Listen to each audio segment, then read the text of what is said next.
I'm Dr. Shafiq Ahmed. I am the consultant urologist working at Manipal Hospitals Delhi. So today I'm going to speak about the benign prostatic hyperplasia in adults.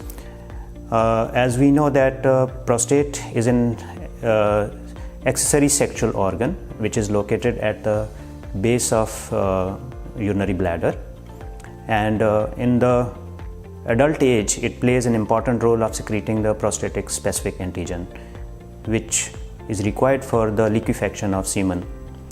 But as we grow older than 50 years and above, there is certain hormonal changes in our body. The estrogen component becomes more as compared to the testosterone component.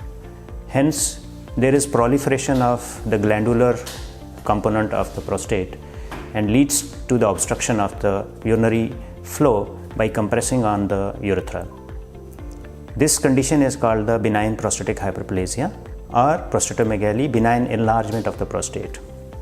As this prostate grows, the patient experiences certain set of symptoms.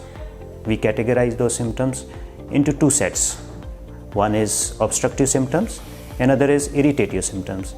In obstructive symptoms, the patient experiences poor urinary stream, inadequate bladder emptying,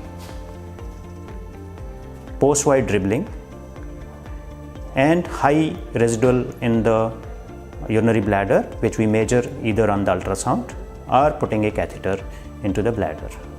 The irritative group of symptoms includes like going too much frequently to the loo, at least once in 2 hours, getting up during the night, which is technically called as the nocturia, and urgency part or urge incontinence. That means you cannot postpone your urination and you have to go immediately, otherwise the urine will leak in your undergarments.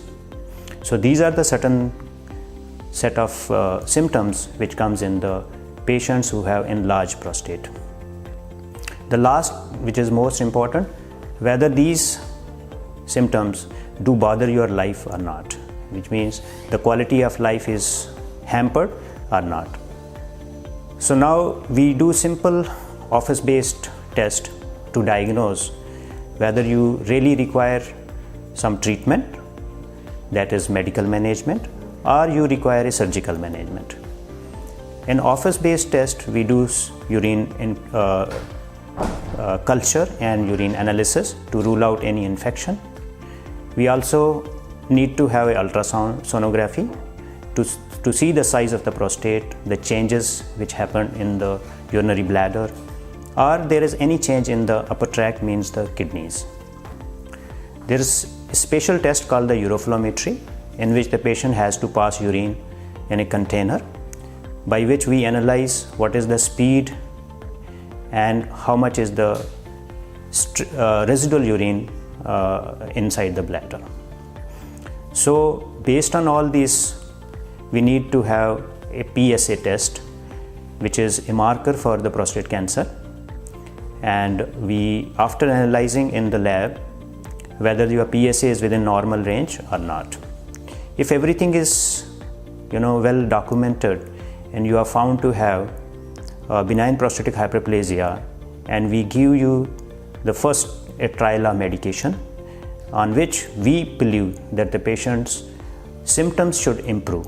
If his symptoms does not improve in 6 months trial of medication, then one should proceed to the second step of treatment, which is called the endoscopic enucleation of the prostate or adenoma.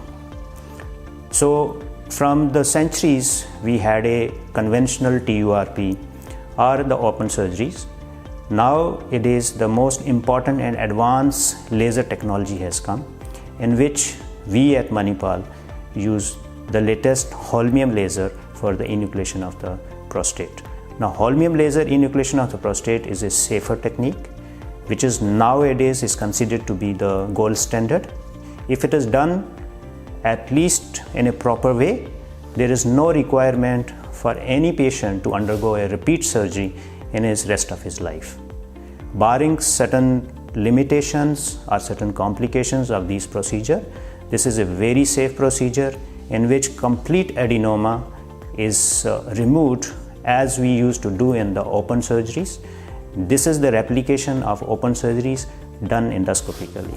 The patient remains inside the hospital or as an inpatient hospital just for 24 hours, and after 24 hours we can discharge safely. Long-term results are excellent. Urine retention is always relieved and the patient get a lot of improvement. By doing enucleation, we actually prevent the damage of bladder and the damage of kidneys in the future. I hope this video will be useful for our viewers. Thank you very much.